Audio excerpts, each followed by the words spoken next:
بسم اللہ الرحمن الرحیم۔ السلام علیکم۔ حضرت علی رضی اللہ تعالی عنہ نے فرمایا، کسی پر بھروسہ کرو تو آخر تک کرو، آخر میں یا تو ایک اچھا دوست ملے گا یا ایک اچھا سبق۔ حضرت علی علیہ السلام نے فرمایا، صلح و صفائی عیبوں کو ڈھانپنے کا ذریعہ ہے۔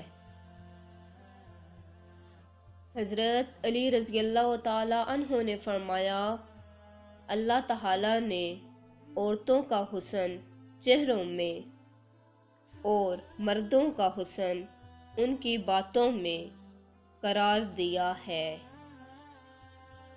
حضرت علی علیہ السلام نے فرمایا، صبر کی دو صورتیں ہیں، جو ناپسند ہو اسے برداشت کرنا اور جو پسند ہے اس کا انتظار کرنا۔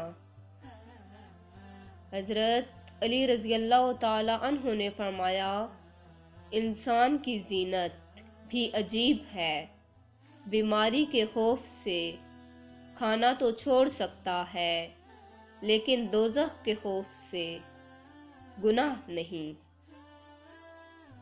حضرت علی علیہ السلام نے فرمایا، احمق اپنے شہر میں بھی پردیسی ہوتا ہے اور اپنے عزیزوں کے درمیان ذلیل ہوتا ہے، اور حق پر صرف وہی شخص صبر کرتا ہے جو حق کی فضیلت کو اچھی طرح جانتا ہے۔